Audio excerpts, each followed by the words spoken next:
Well, welcome everyone to another episode of Rod and Steph. I'm Rod Saunders from Jew and Greek, and today I have with me a very interesting guy, S.J. Newell. Now, you may not know who S.J. is because at this point he's still kind of growing on his YouTube channel, but he's been doing a lot of videos on Facebook for a few years that have become pretty popular. So, anyway, S.J., welcome to the podcast. Thanks. Why don't you just tell the viewers a little bit about what it is that you do? Okay. Just kind of make content based on issues that I see commonly being misrepresented. It's kind of hard to define though, because I try not to restrict myself to any one area. But one thing that I've seen a lot of, especially with social media nowadays, is a lot of misrepresentation concerning charismatic word of faith ideas. And not that I'm on board with all of those ideas anyway, but I just believe it's important to try to be fair and represent things correctly. So that's kind of what the content tends to target towards. Okay. Yeah, from what I've seen, you and I theologically we're pretty compatible. Your content is somewhat similar to mine, but you've got a completely different approach because you use voiceovers and a little bit of creativity with your animation and so forth. Yeah. Is that have you always done it that way, or is that a evolving style, or what? No, it's definitely evolving. I had a lot of these ideas maybe, starting 10, 12 years ago. And I was always hoping that somebody would come along and like help me do it for free or something. But that never happened. So I just, about starting back in, I don't know, maybe 2016, 2015, I kind of realized I was going to have to do this myself if I wanted to do it. And so I kind of just started teaching myself. Nowadays with YouTube, you can learn about pretty much anything. So that's kind of how I learned and taught myself. Yeah, great. So you went to Bible school. So tell us a little bit about that. I don't know if it was a positive experience. So I guess it was probably overall. Christian Family International. It's a church that's based out of Johannesburg, South Africa.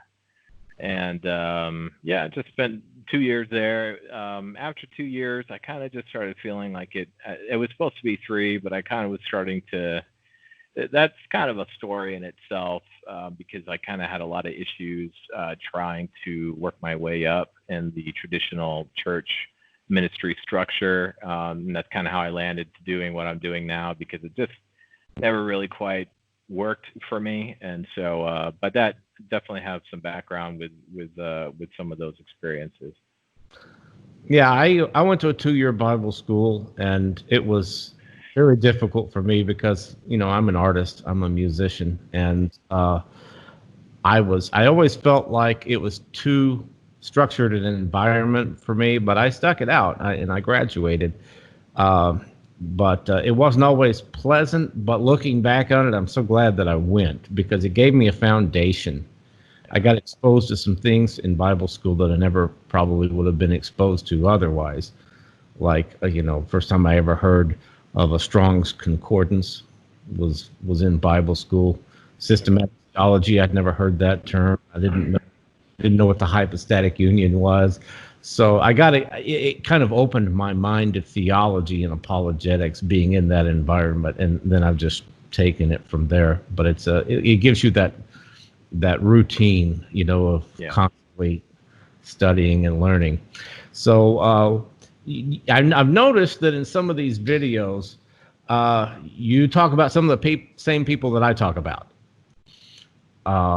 Say like Todd Friel and Justin Peters, and some of these cessationist and Calvinist people, but you tend to have a little bit more of a philosophical approach rather than a polemic approach, if you know what I mean.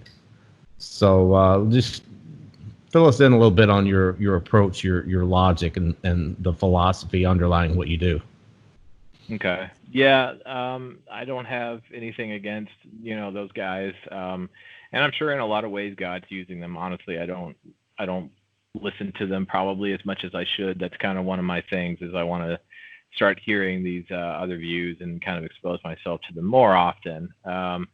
But yeah, I mean, as far as my approach, the objective believer, a lot of people think of, trying to be fair and trying to, be unbiased, which is true, although it's, of course, the truth that we're all biased in some ways. And so I don't mind admitting to that, just like I mentioned, I kind of have that bent towards charismatic type ideas. But the objective believer actually has like a dual meaning to it for me. And I don't even know if most of my followers even really are picking up on that yet. I assume that they will at some point. But objective, another definition of it means that it's outside the mind and it can be observed. And so I kind of take that approach with the content, whether it's dealing with the Bible. You'll see that a lot where I'll just say, what does the Bible say? Not what we think it means, not what we think is being implied, but what can we actually observe in the text. And and again, I do that with these people who I analyze concerning their content. I try not to read into what they're saying. I just try to deal with what they actually say. And that's kind of my approach is observation where anybody can observe the same thing. It's not relying on internal abstract ideas to make a case, more or less. Mhm. Yeah, so where I might try to debunk somebody from a factual standpoint, it seems your approach is more geared toward showing how they are committing logical fallacies, or they're contradicting themselves, or they're claiming the Bible as authority, but actually they're using experience as their authority. Yeah. So again, like making observations. So we'll just take a topic and we'll take what they say and then we'll just look at it. And it either correlates with what they're saying or it doesn't. And but yeah, that's basically how it works. Okay. I totally dropped the ball when it came to giving the name of your YouTube channel, but you've already mentioned it a couple of times. The Objective Believer, guys. If you want to go and check it out, it's the same name on Facebook. Is that correct? Yeah. So just type in the Objective Believer, and you should see S.J. Newell there doing what he does best. And now, something that I've always enjoyed watching your videos is your little pop-ups. Speaking in tongues. That's what we're going to talk about today on The Beat.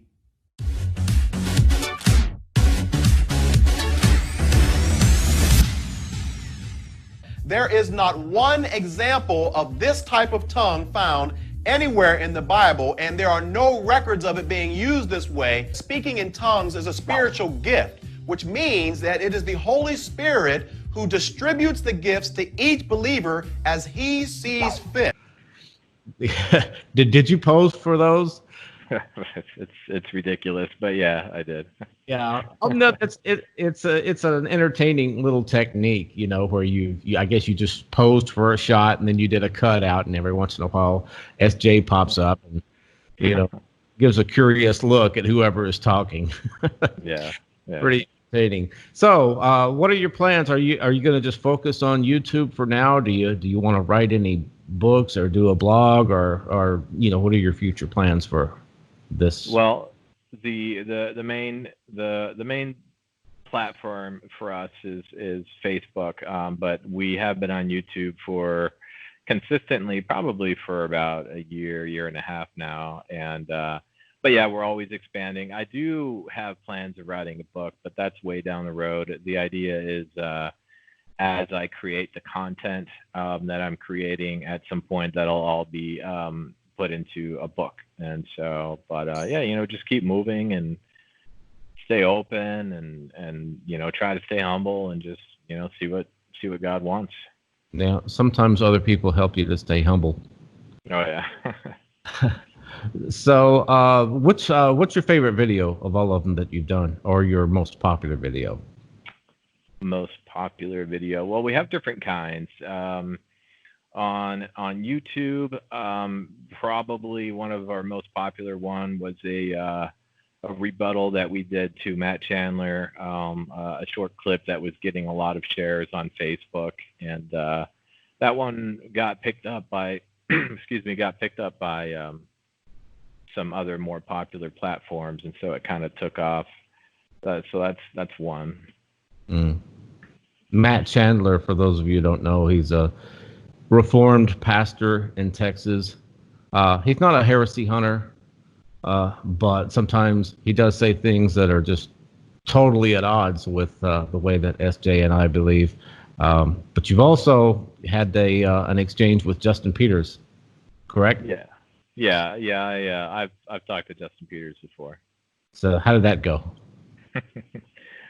Well, it was a while ago. It was probably, I'm going to say 6 or 7 years ago, and that was actually when I was trying to do a podcast, and I happened to get him on there, and I don't know if he really knew what he was stepping into, and that honestly could have been my fault a little bit. I maybe could have clarified a little bit more that I was going to be asking some tough questions.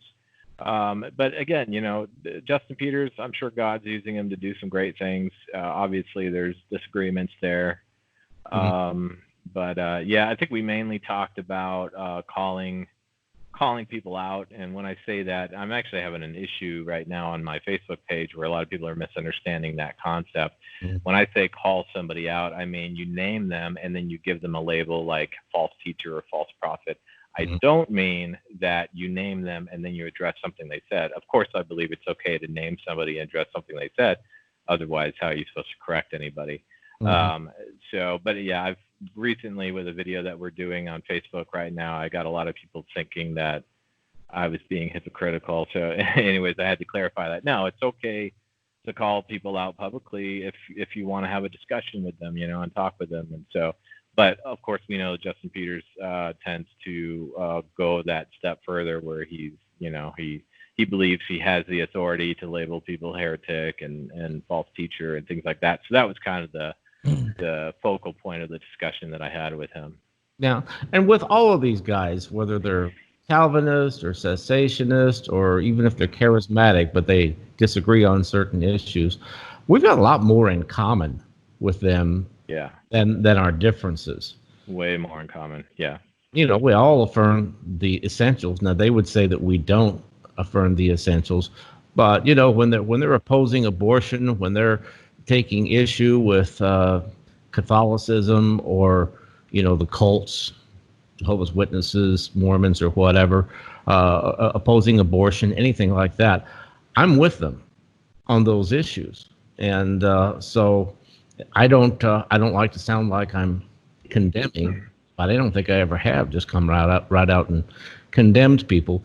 But the issues that I address are the issues that I feel have to be clarified, and for that purpose, I mention names and do rebuttals to things that I think have to be cleared up.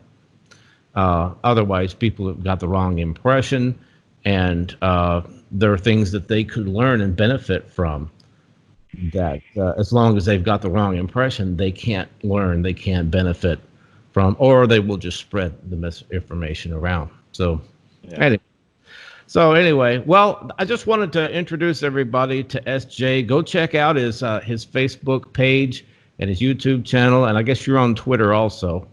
Yep. Is it The Objective Believer on Twitter?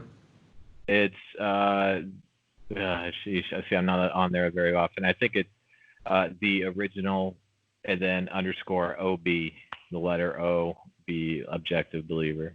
Okay, I'll put it in the description so that everybody can find it.